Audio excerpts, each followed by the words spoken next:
Shortly, we will be having also a conversation with other reporters, really, to talk about issues that will be coming up in that meeting today with the parliamentary group meeting for NASA that's currently ongoing. But as you can see, I have my guests here in studio.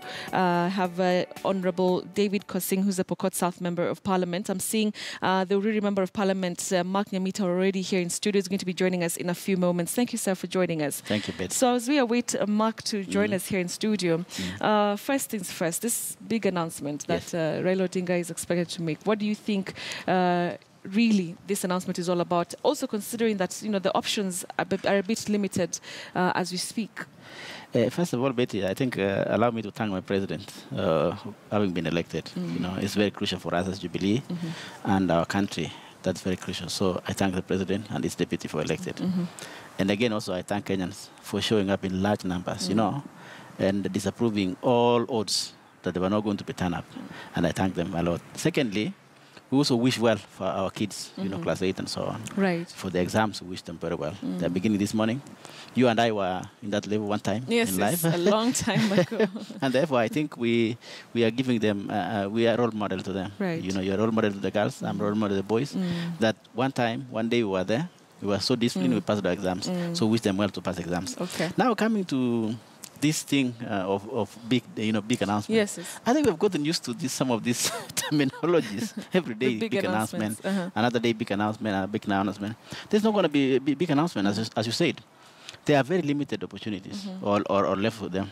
One, I would expect them to say they will go to court. And that will be really, really at the low end of my thinking.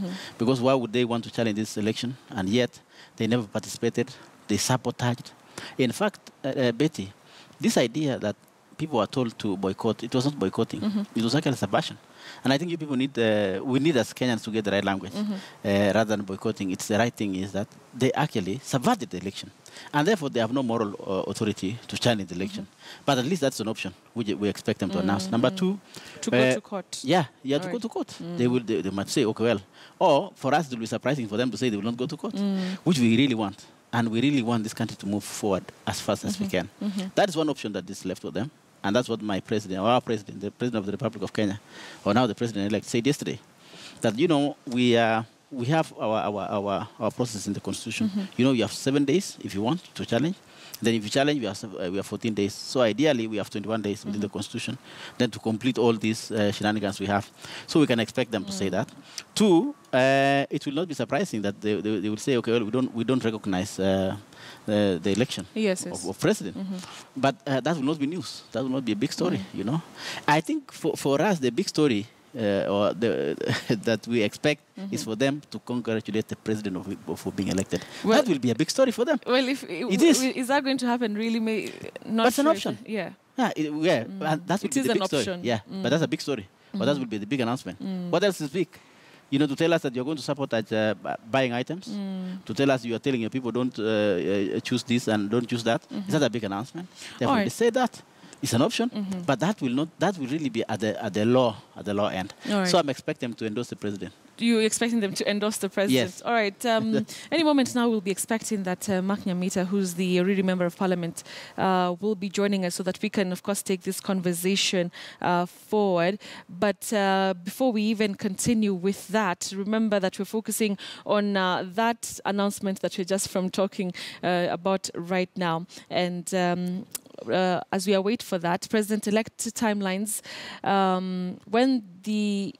I beg your pardon. We just want to now look at the timelines with regard to the president being declared as elected yesterday. And of course, moving forward, remember that from now, the petitioner, if there's any petitioner, they will be having 7 days, of course, to file their petition at the Supreme Court. So this is if there's anybody who will want to challenge President Uhuru Kenyatta's win. The petitioner just has 7 days, starting today, actually. The time, the clock has ticked, is ticking from today.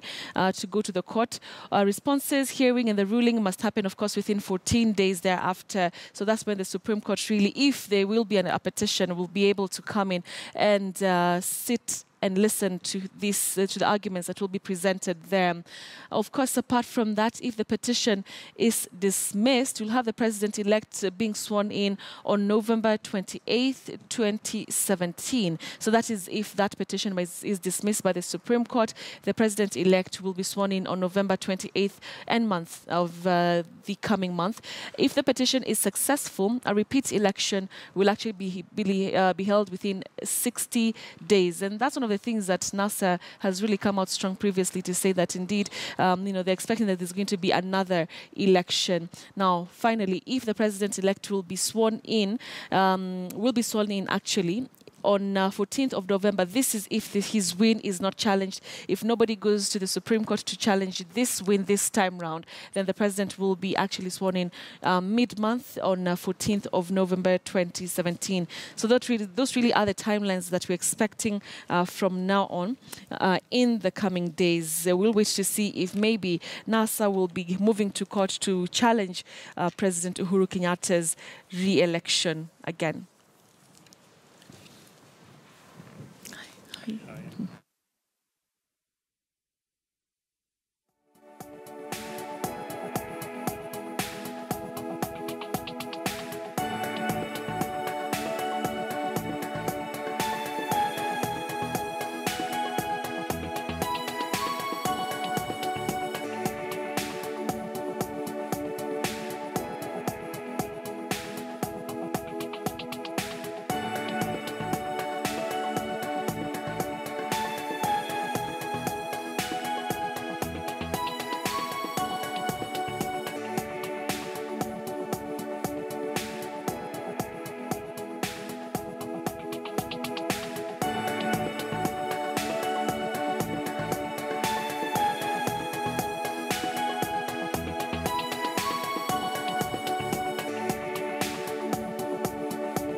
All right, and as you can see, my second guest has just joined us. He's the Honorary Member of Parliament, Honorable Mark Nyamita. Thank you very much for coming. Thank you. Albeit a bit late, but it's okay, we're here now.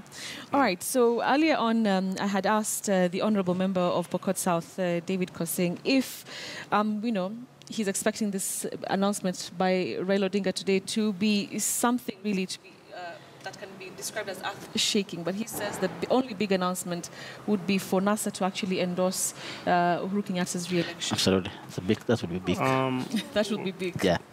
Well, I don't speak on. I belong to NASA, but I don't want to speak on behalf of my party leader. Mm-hmm.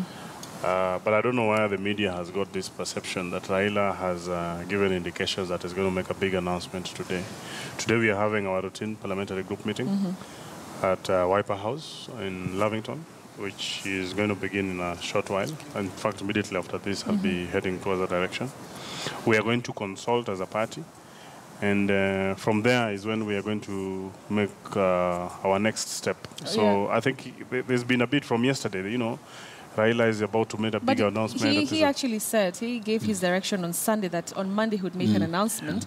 And yesterday, Junet Mohammed, who's a Sunni Member of Parliament, in his Twitter handle said that, Kenyans should be prepared for a shocker today at 10 a.m.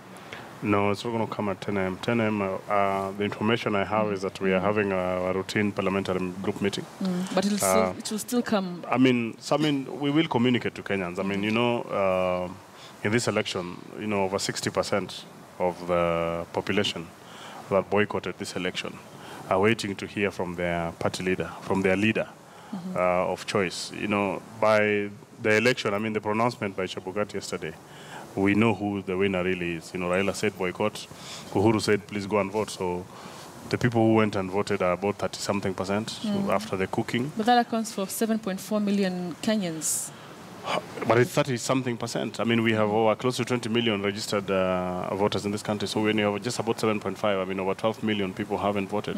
And over 12 million, we are saying, have boycotted this election. So 12, who did they listen to? Who asked for them to boycott? So that's what we're talking about. So we are waiting for the party leader to give us direction. And yeah. And talking about direction, you know, what are the options? Are the options this time around maybe a bit limited?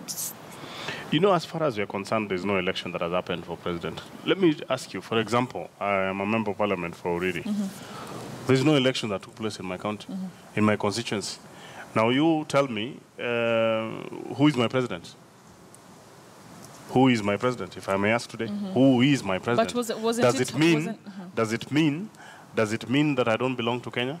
Does it mean my people don't belong to Kenya? So that's a big question. I mean, we have over 20 plus constituencies, according to IBC, that is. But even the others, you know, after the cooking is where they came up with the numbers. I mean, you believe it was cooking this time around again? I don't believe you are in the media. On the day of the election, you had reporters across the country. Right. And everyone watched. And not only this media house, all media houses, including the international media.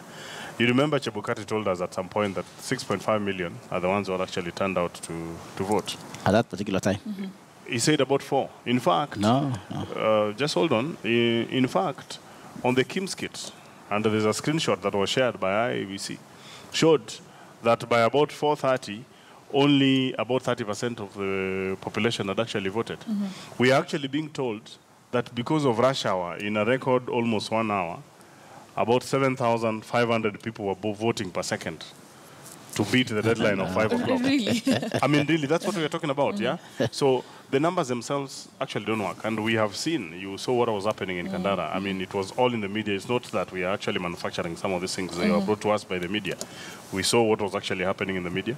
In Kandara, you know, harassing because you've not consulted the member of parliament to tell you what exactly needs to be done. All right. So even as IBC has made their pronouncement of whatever nature they want to ask, if I were the president, I would be really worried who, I'm a president for who. In my constituency, I will tell you, for example, ever since Uhuru came into power, he has never stepped in that very constituency. Over the last 5 years, and it is to date, ever since he became president of this country, he has never stepped. And today, now IBC have declared him president-elect without us voting. You tell me, how are my people supposed to feel? All right, and I want to pose that question to you. I mean, 4 counties, 26 constituencies, those are quite a number of Kenyans who feel maybe they were alienated, you know, in the past, and maybe this is actually going to continue, considering they did not participate in this election. But, Betty, I'm wondering how people are trying to baptize this thing as boycott or, you know, they didn't vote. These guys never allowed them to vote. They created a militia to terrorize Kenyans. And we cannot allow that to happen. Those people did not vote because they didn't want to vote. But they were told by people like Akina Mashima here not to vote. They were intimidated. So these guys broke the constitution by creating militia. So we cannot claim, and we cannot sit down and say, you know what, my people did not vote. Who told them not to vote? It is you. It is some of you. You created a militia to terrorize the citizens themselves. And it was all over the media. And in fact, now they even changed themselves to become NRM. National Resistance Movement. Mashima was talking, I was keeping quiet when you were talking. And you'll have your time. So we cannot wake up one morning and say, look, you know what, 16 million Kenyans listen to us. No, they didn't listen to you. You intimidated them. That is number one. And you cannot now claim or push that bad behavior to some other people like Jubilee. And you cannot blame and ask us, you know what, whose president is Uhuru Kenyatta? He's the president of the Republic of Kenya. Why? Because he was elected through the processes of the law. And that is why, Kialo, the NASA people have changed themselves to become liars. Number one, they lied to their own people that the election is not going to be happening on the 6th. Election happened. Number two, they lied to the international community that, you know what, 3 million people turned to vote. They talked a bit early. Now what is happening? What is the record? The record, 7.6 million. Who are the liars? It is themselves. So we cannot just allow them this freedom of trying to cheat people. That, you know what, people did not vote in these 25 constituencies which have been said by, they are the ones who made sure that those people did not vote. In fact, if it was free, you would be surprised how many people will vote for Uhuru Kenyatta. But for them to cheat their people that they didn't vote, they made sure that they hired militias. All right, and then I wanted to take you up on that, because you've had the Deputy President also talking about militia. But how can there be a militia if there is a government? Shouldn't the government suppress this militia? Absolutely. Where are these militia groups? If the government indeed knows that these people exist, why should they come out and say, instead of clamping down on them? Absolutely. Let me just hear his thoughts on that first. And in fact, I want to request the media and also Kenyans at large that people who did not vote and who did not participate in this election, they should not have any moral standing to talk about this election. Because they are the ones subverted. They should actually be in jail by breaking the law. Those, the Kenyan citizens? No, the leaders who made sure, who subverted the election, should not be given platform to be talking about the election that they subverted. That is wrong. It will not happen. Number two, yes, there's militia. You saw what was happening. In fact, even one of your news reporter was actually roughed up. And this was all over the media. You know, it's on social media. If you want, I can also show you the same. People were carrying rungus. People were carrying machetes. But isn't it the work of the government to suppress what kind of militia groups of any kind? But before even we reach there, because of course now it is we are in political scenario, political atmosphere, right? So, and you might find that, well, if you do this and that, or if the police does like that, they might accuse Jubilee of using excessive force. And I'm sure once everything is settled, those people will actually face the law, because it was very clear. Let me hear the thoughts of... If and my good friend, I don't know which TV he watches or which media he is. I watch KTN. And if he does indeed watch KTN, what we have seen, if NASA has the capability of bringing out militia and clothing them in school in police uniform, then that's another story. Because the people we saw who were torturing, I will tell you specifically in Migori County where I come from, I have about 3 women who were raped. We have a gentleman who was snatched his phones and laptops when they were where they were trading. We have 3 children who have been killed, including a 10-year-old with a bullet, lodged straight into his head. I have close to 16 people who are still in hospital for various atrocities done to them by the police. By the police. I went personally. In fact, I think one of your reporters was there. I went personally and I told the police, why are you harassing people? Particularly in my constituency, on that very day, we had a football tournament. We did a football tournament. We didn't obstruct. And my football tournament... They really obstructed. You saw what happened in Migori. No, but that's the truth. That's the truth. And in Oriri constituency specifically, we had a football tournament. And the football tournament was right in front of the DC's office. Right. In fact, the AP camp is on this other side. Right. The district of... the police headquarters is there. We had a peaceful tournament, and it was very well attended with the young people. Because we decided we're not going to take it. So what my friend is talking about, an election, was not an election. It is not an election. But because at the same time... if you remember, one of the commissioners, I think is called Gulie, came on record and said, no, we are not relying on what's on the KIMS kit because the KIMS kits are faulty. Now, you remember before the 26th, NASA said, we do not want Otimofo to take part to provide these services. And they said, no, they have corrected everything and everything is going to be okay. They said it. When now we asking them, can you tell us how many people were identified through the KIMS kit? The commissioner himself on media, live media, he said, no, we cannot rely on what the KIMS kit actually giving us because they are faulty in themselves. So, I mean, we have been vindicated. I mean, this is what we're talking about. So when he talks about militia, look at what happened in Kawangware. And I also have videos on my phone here of people wielding pangas and walking right in the middle of the day, hacking people. They're asking you, did you vote? If you show them and you didn't vote, they're hacking your finger. They're cutting people's throats. And we want to talk about that we have the a people government who voted, actually. No. I'm telling you, is misrepresenting the facts. All right, we have to take the conversation forward. And, he was reacting to a question to do with the 4 counties that did not participate.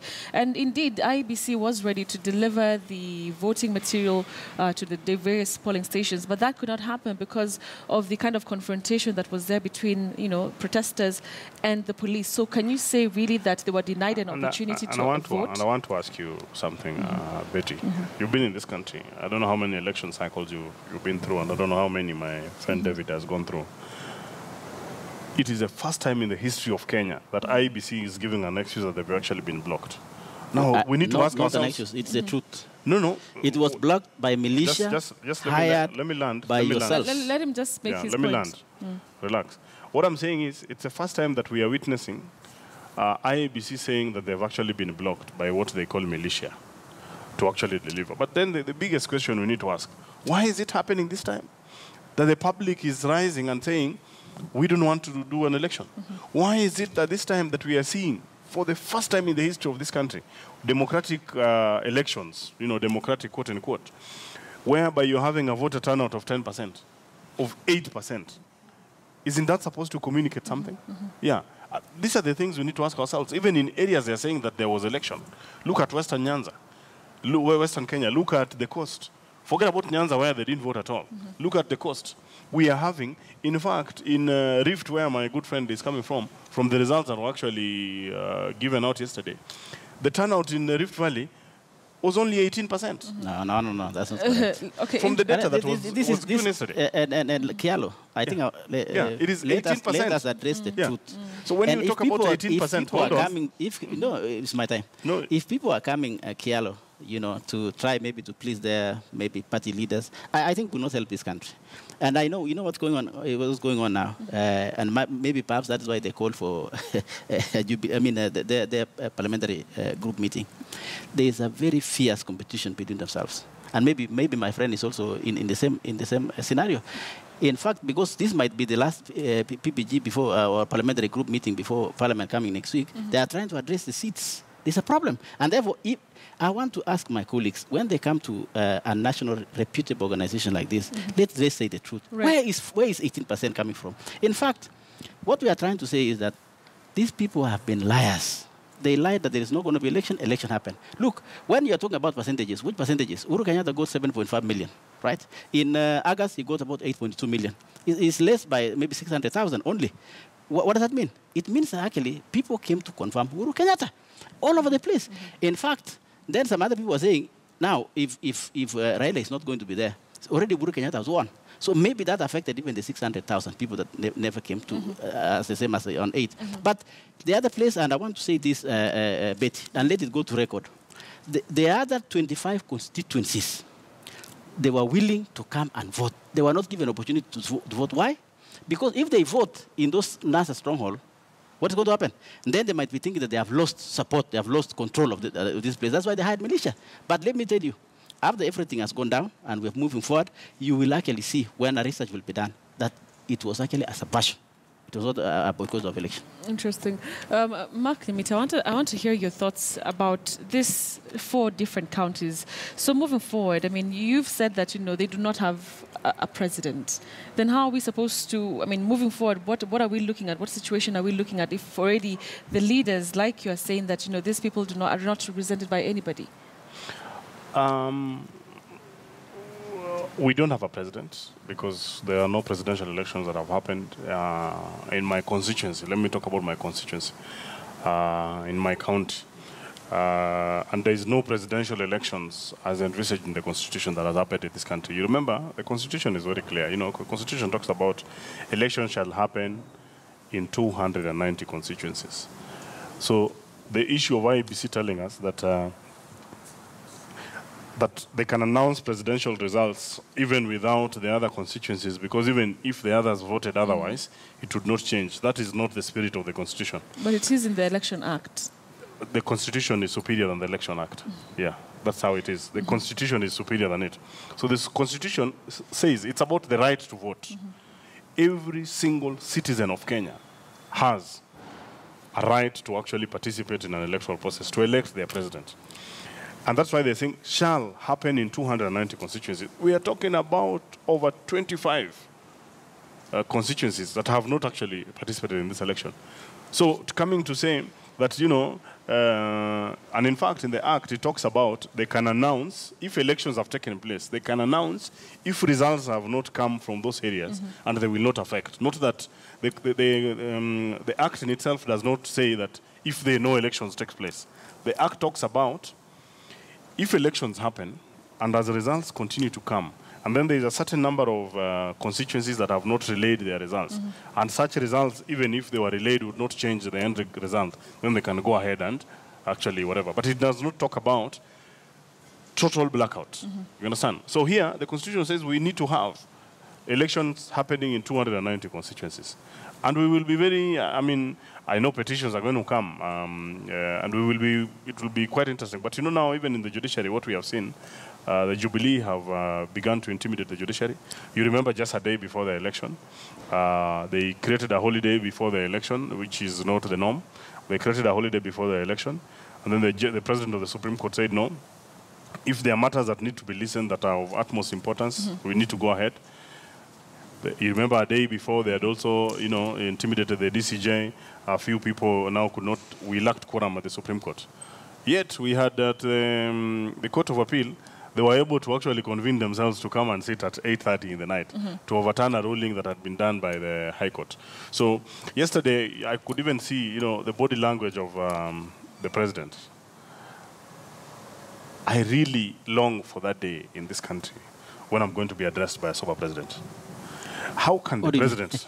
What do you mean? I mean that in every sense. What do you mean that? When the president comes on national TV and says that I have been taken through, we have overcome everything, including witchcraft. I don't know. I mean, really, on national TV, on a president who is giving you know, it was really uncalled for. And then the president says, no, we will go through. He says, no, we went through the court. This thing was actually nullified, and we were okay with it, and we are going on. So let them go there. We don't care. We will take care of it. Look, if you replay look at the body language and even the content of the language of the president yesterday. It's not national. All right. You see, Betty, number one, as I said earlier, you know, when people come here, then they must address the nation. They must address the interest of the country, not an interest of maybe a political leader, because maybe somebody is looking to be given maybe a parliamentary seat or something like that, or a job. And I think that will be deceit. Because number one, when you're talking about Article 138.2, which my colleague is trying to insinuate in terms of having election having been done in 290 constituencies, you know, let me tell you, so long as IEBC has done what it's supposed to do in terms of providing for infrastructure, and then Article 38 comes in terms of people free to vote or not to vote, right? So, and in this one, what happened? It is themselves that subverted. And in fact, we will also meet with them in court. If they want to go to court, we will meet with them in court. They have no moral authority to go to court in the first place to challenge this election, because they're the ones who subverted. In fact, it's like a thief taking himself to court. He will be jailed before he reaches there. Number two, in terms of this election was done in accordance with the law, and that is why Chebukati said, but let me bring this, because these people have been saying, oh, legitimacy of the president. Legitimacy of this election and the president is anchored under Article 138.4. And I want to read for the people of Kenya to understand, so that we leave it to rest, that the president met the requirement of the Constitution to become a legitimate president. What is that 138.4 says? A candidate shall be declared elected as president if the candidate receives more than half of the votes cast in that election. How many did President Uhuru Kenyatta got? 98%. That's already been surpassed, even by way ahead. B, at least 25% of the votes cast in each of the more than half of the counties. He got almost for the 3 counties. So nobody will ask or will attempt to even say anything about legitimacy, unless people don't read the Constitution. And in fact, the declaration of the president depends on that Article 138.4. It doesn't depend on 138.2, which my colleague is trying to insinuate. It depends on, it is a conditional, which if you pass, then the issue of legitimacy, legalities, and so on is left to rest. So the president was elected in accordance with the law. But it is raising another thing, Betty. Number one, that you cannot break the law and want to go to court to try to benefit from breaking the law. They have broken 2 laws. Number one, they broke that one, that there is a subverted election. So they cannot be allowed to go to court and say, look, you know what, 25 constituencies never voted. And therefore, annul the results using Article 138.2. That is what I took to High Court. Remember, if you remember my petition, which was not taken properly. And it's going to be in Supreme Court. You cannot say, for example, if you kill your parents, you cannot now go to court and say, you know what, I'm an orphan, so I cannot be punished. That is exactly what it means, that these guys cannot break the law and want to go to court. Number 2, they also broke the law. They broke the order of the Supreme Court, which ordered for an election to be done in 60 days. So what happened? They decided to abandon midway. And yet they are the ones who went to court to seek the relief. Right. And then once they got the relief, they came in between and abandoned. Meaning they actually broke. 1 minute. We are still here, and I'll listen to you. Number one is that they broke the Supreme Court order. Why? Because it was ordered election to be done in 60 days. So they broke that one. Number 2, they broke Article 140, sub-Article 3. And now they want to go to court and say, look, you know what, it was an abandonment, and therefore we expect presidential election in 90 days. That cannot happen, Madam Kialo. We cannot lie to each other in this country. You know what my good friend... Okay, very briefly, we have to take a break. That's fine. What my good friend is talking about are all issues that he actually canvassed in court and were dismissed with cost. No, they were all dismissed, because when he's talking about... Just hold on. Yes, but I have to say the whole thing. I have to say the truth. Yeah, be a good listener. I have to say the truth.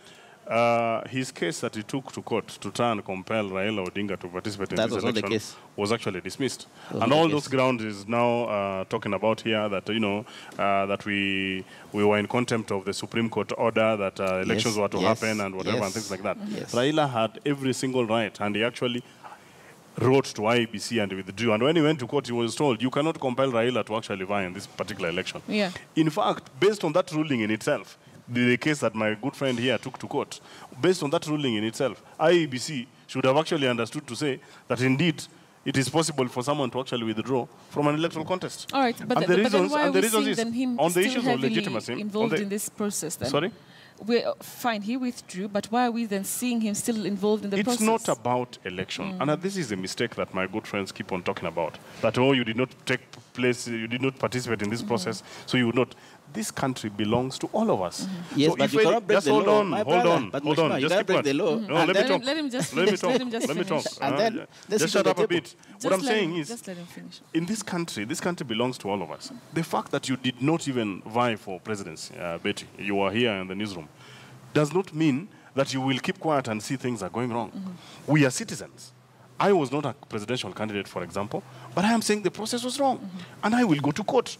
If I think that I'm aggrieved, I will challenge it. We belong to this country. So the fact that we did not take place we did not participate in a process does not mean that we need to keep quiet when we are having our country being turned into a banana republic by a few greedy individuals.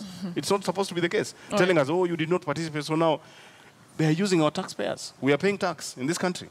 And it's for that reason that we're actually saying this is wrong.